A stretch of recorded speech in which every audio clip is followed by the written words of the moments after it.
नमस्कार। देश तथा विदेशमा बस्नुभएको तपाईहरू साथीहरूलाई हार्दिक नमस्कार तथा न्यानो अभिवादन पनि। आज मैले यस भिडियोमा धेरै लघुवित्त कम्पनीको लाभांश घोषणा भइसकेको छ र लाभांश घोषणा गरेका लघुवित्त कम्पनीहरू किन्न कति उचित छ, बोनस खाँदा उपयुक्त हुन्छ कि हुँदैन, कुन लघुवित्त कम्पनीले कति प्रतिशत लाभांश घोषणा गरेको छ, कहिलेसम्म किन्दा लाभांश रकम पाइन्छ, त्यसको बारेमा यस भिडियोमा तपाईहरूलाई जानकारी दिनेछु। भिडियो अन्तिमसम्म हेरिदिनुहोला र अहिलेसम्म यस च्यानललाई सब्स्क्राइब गर्नुभएको छैन भने सब्स्क्राइब गरिदिनुहोला र नजिकै रहेको बेल आइकन पनि प्रेस गरिदिनुहोला। सब्स्क्राइब गरेर बेल आइकन प्रेस गरिदिनुभयो भने शेयर बजार सम्बन्धी तपाईहरूको कुनै पनि महत्त्वपूर्ण भिडियो छुट्ने छैन। अब भिडियो सुरु गरौँ। घोषणा भएको लघुवित्तमा सबैभन्दा बढी लाभांश घोषणा गर्ने लघुवित्त कम्पनी हो एसएमएफपीएस अर्थात् स्वाभिमान माइक्रो फाइनान्स वित्तीय संस्था। यस कम्पनीले 34% लाभांश घोषणा गरेको छ र जसमध्ये 32.3% बोनस सेयर घोषणा गरेको छ भने 1.7% क्यास घोषणा गरेको छ र यो क्यास करको लागि हो र यस कम्पनीको बुक क्लोज हुन बाँकी छ। अर्थात् तपाईहरूले यस कम्पनी अहिले किन्नुभयो भने बोनस प्राप्त गर्न पाउनुहुनेछ र तपाईहरूले कुनै पनि कम्पनीको बुक क्लोज मितिभन्दा अघिल्लो दिनसम्म किन्नुभयो भने तपाईहरूले बोनस प्राप्त गर्न पाउनुहुनेछ र तपाईहरूले अहिले 100 किता लिनुभयो भने यस कम्पनी 32 किता बोनस सेयर प्राप्त गर्न सक्नुहुनेछ। अब यस कम्पनीको बारेमा थोरै चर्चा गरौँ। एसएमएफपीएस को असोज 20 गतेको मार्केट प्राइस 2800 रुपियाँ रहेको छ र यस कम्पनीको इपिएस चौथो त्रैमास रिपोर्ट अनुसार 60.73 रुपियाँ रहेको छ भने पी रेसियो 46.11 गुणा छ।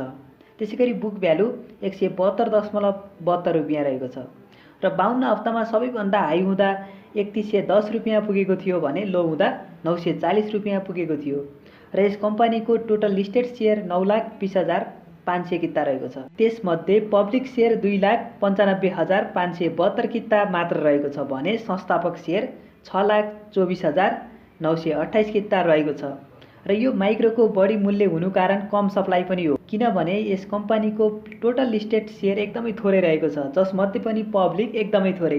एउटा कुरा तपाईले के बुझ्नुपर्छ भने कुनै पनि कम्पनीको टोटल लिस्टेड सेयर अलिकति थोरै छ र त्यसमध्ये पनि पब्लिक सेयर एकदमै थोरै छ भने त्यो कम्पनीको सप्लाई एकदम कम हुन्छ र डिमान्ड अलिकति बढी हुन्छ र डिमान्ड बढी हुँदाखेरि सप्लाई कम हुने भएको कारणले गर्दा पनि त्यसको मूल्य अलिकति हाई हुने हुन्छ।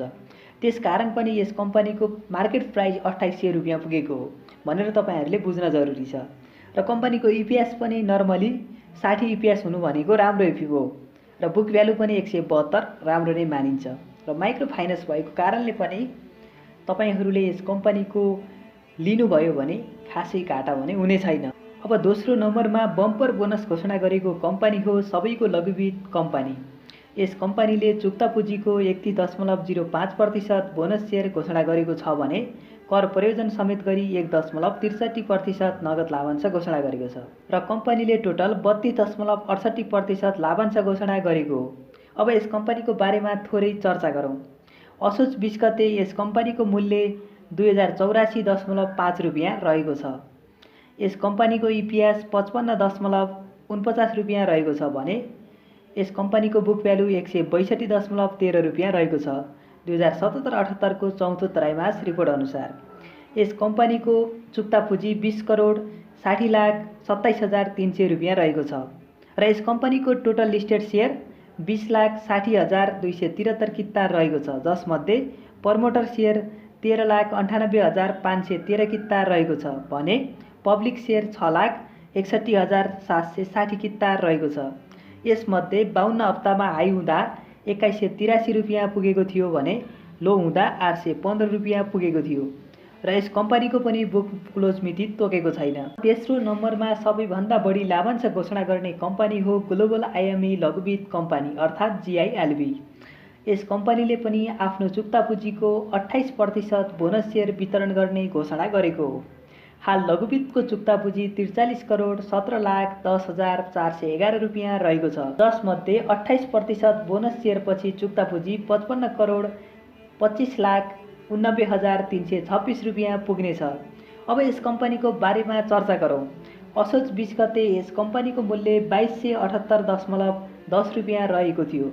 यस कम्पनीको इपिएस 52.73 रुपियाँ रहेको छ भने बुक भ्यालु 180.02 रुपियाँ रहेको छ र 52 हप्तामा सबैभन्दा हाई हुँदा 3191 रुपियाँ पुगेको थियो भने लो हुँदा 1201 रुपियाँ पुगेको थियो। त्यसैगरी यस कम्पनीको टोटल लिस्टेड सेयर 43,17,105 किता रहेको छ, जसमध्ये 12,95,131 किता पब्लिक सेयर रहेको छ भने 30,21,974 किता प्रमोटर सेयर रहेको छ र यस कम्पनीले पनि बुक क्लोजको मिति तोकेको छैन। अब चौथो नम्बरमा बम्पर लाभांश घोषणा गर्ने कम्पनी हो आशा लघुवित्त कम्पनी। यस कम्पनीले पनि आफ्नो चुक्ता पुँजी बराबरको 26.31% लाभांश दिने घोषणा गरेको हो। 25% बोनस सेयर वितरण गर्नेछ भने करको लागि 1.31% नगद वितरण गर्ने भएको हो। यस कम्पनीले पनि बुक क्लोजको मिति तोकेको छैन र आशा लघुवित्त कम्पनीको असोज 20 गतिको मार्केट प्राइस 1828 रुपियाँमा बन्द भएको छ र यस कम्पनीको इपिएस 47.60 रुपियाँ रहेको छ। त्यसैगरी बुक भ्यालु 164.94 रुपियाँ रहेको छ 2077-78 सालको चौथो त्रैमास रिपोर्ट अनुसार। यस कम्पनीको टोटल लिस्टेड सेयर 26,71,312 किता रहेको छ भने जसमध्ये पब्लिक सेयर 8,68,176 किता रहेको छ भने प्रमोटर सेयर 18,03,136 किता रहेको छ र 52 हप्तामा यस कम्पनीको मूल्य हाई हुँदा 2101 रुपियाँ पुगेको थियो भने लो हुँदा 788 रुपियाँ रहेको थियो। यस कम्पनीले पनि बुक क्लोजको मिति तोकेको छैन। त्यसैगरी अर्को बम्पर लाभांश घोषणा गरेको कम्पनी हो सिभिल लघुवित्त कम्पनी। यस कम्पनीको पनि थोरै चर्चा गरौँ। सबैभन्दा पहिला यस कम्पनीको इपिएस 27.04 रुपियाँ रहेको छ 2077-78 सालको चौथो त्रैमास रिपोर्ट अनुसार भने बुक भ्यालु 155.20 रुपियाँ रहेको छ। यस कम्पनीको टोटल लिस्टेड सेयर 24,21,214 किता रहेको छ र यस कम्पनीको पब्लिक सेयर 9,68,486 किता रहेको छ भने यस कम्पनीको प्रमोटर सेयर 14,52,728 किता रहेको छ। सिभिल लघुवित्त कम्पनीले 19% बोनस सेयर र कर प्रयोजनका लागि 1% नगद लाभांश गरी 20% लाभांश वितरण गर्ने भएको कम्पनीको पनि बुक क्लोज मिति घोषणा भएको छैन। त्यसैगरी अर्को बम्पर लाभांश घोषणा गरेको कम्पनी हो स्वरोजगार लघुवित्त कम्पनी SLBBL। स्वरोजगार लघुवित्त कम्पनीले 25% बोनस सेयर दिनेछ। हाल कम्पनीको चुक्ता पुँजी 41,12,79,000 रुपियाँ रहेको छ भने बोनस वितरणपछि यस कम्पनीको चुक्ता पुँजी 51,40,79,000 रुपियाँ पुग्नेछ। अब स्वरोजगार लघुवित्त कम्पनीको बारेमा चर्चा गरौँ।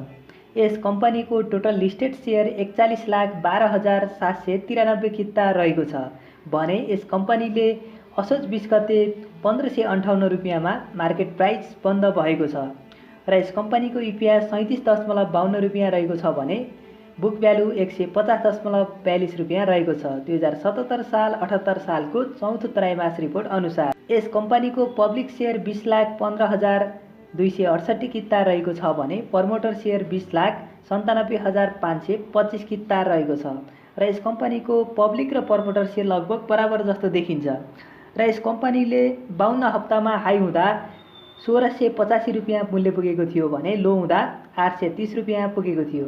त्यसैगरी बम्पर लाभांश घोषणा गरेको अर्को कम्पनी हो लक्ष्मी लघुवित्त वित्तीय संस्था।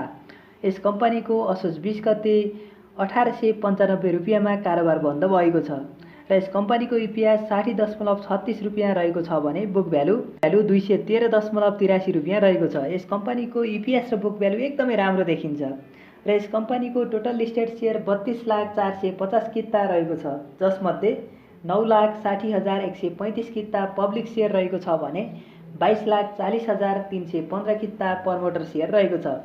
यस कम्पनी 52 हप्तामा हाई हुँदा 2574 रुपियाँ रहेको छ भने लो हुँदा 1082 रुपियाँ रहेको छ। यस कम्पनीले 2077-78 सालको नाफाबाट 27.36% लाभांश वितरण गर्न लागेको हो जसमध्ये कम्पनीले 20% बोनस सेयर वितरण गर्नेछ भने 7.36% नगद लाभांश वितरण गर्नेछ र यस कम्पनीले पनि बुक क्लोजको मिति तोकेको छैन। अब बम्पर लाभांश घोषणा गरेको अर्को लघुवित्त कम्पनी हो मेरो माइक्रो फाइनेन्स कम्पनी। मेरो माइक्रो फाइनेन्सको 20% बोनस सेयर र 1.052% नगद गरी कुल 21.052% लाभांश वितरण गर्नेछ।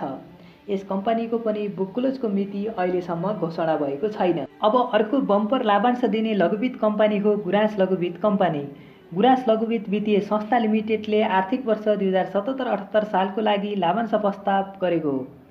गत आर्थिक वर्षको सञ्चित मुनाफाबाट हाल कायम चुक्ता पुँजीको 8 करोड 34 लाख रुपियाँ बराबरको 17.79% लाभांश प्रस्ताव गरेको, जसमध्ये 16.90% बोनस सेयर वितरण गर्नेछ भने कर प्रयोजनका लागि 0.88% नगद लाभांश कम्पनीले वितरण गर्नेछ। यस कम्पनीको पनि बुक क्लोज भएको छैन। अब बोनस घोषणा गरेको अर्को लघुवित्त कम्पनी हो स्वावलम्बन लघुवित्त कम्पनी SWBBL। यस कम्पनीले पनि चुक्ता पुँजीको 19% बोनस सेयर र करसहित 6% नगद लाभांश गरी कुल 25% लाभांश वितरण गर्ने घोषणा गरेको। यस कम्पनीको पनि बुक क्लोजको मिति घोषणा भएको छैन। अर्को लाभांश घोषणा गरेको कम्पनी हो साधना लघुवित्त कम्पनी। साधना लघुवित्त कम्पनीले पनि 25% बोनस सेयर र 1.31% नगद लाभांश गरी 26.31% लाभांश वितरण गर्नेछ र यस कम्पनीले कार्तिक 3 गतेदेखि 13 गतेसम्म बुक क्लोज गर्ने भएको, अर्थात् कार्तिक 2 गतेसम्म यस कम्पनीको सेयर किन्नेले मात्र लाभांश प्राप्त गर्नेछ। अर्को लाभांश घोषणा गरेको लघुवित्त कम्पनी हो RSTC लघुवित्त कम्पनी। यस कम्पनीले 10% बोनस सेयर दिनेछ भने 0.52% करको लागि कम्पनीले नगद लाभांश छुट्याएको छ। अर्को लाभांश घोषणा गरेको कम्पनी हो FMDBL अर्थात् फर्स्ट माइक्रो फाइनेन्स। यस कम्पनीले पनि 10.53% लाभांश घोषणा गरेको, जसमध्ये 10% बोनस सेयर दिनेछ भने 0.53% कर तिर्नका लागि नगद लाभांश वितरण गर्नेछ। एसिया लघुवित्त कम्पनी हो अर्को सबैभन्दा थोरै लघुवित्त कम्पनीमध्ये लाभांश वितरण गरेको कम्पनी। यस कम्पनीले 5.41% नगद लाभांश घोषणा गरेको छ र हाल लघुवित्त कम्पनीहरूले लाभांश घोषणा गरेको मध्ये सबैभन्दा यो थोरै हो। अर्को लाभांश घोषणा गर्ने लघुवित्त कम्पनी हो MMFDB। यस कम्पनीले बोनस सेयर 20% घोषणा गरेको छ भने क्यास छैन। त्यसैगरी अर्को लाभांश घोषणा गरेको लघुवित्त कम्पनी हो DDBL। यस कम्पनीले 20% बोनस सेयर र 1.053% क्यास गरी लाभांश घोषणा गरेको थियो र यसको बुक क्लोज भइसकेको छ र DDBL अब तपाईहरूले किन्नुभयो भने लाभांश प्राप्त गर्न सक्नुहुने छैन।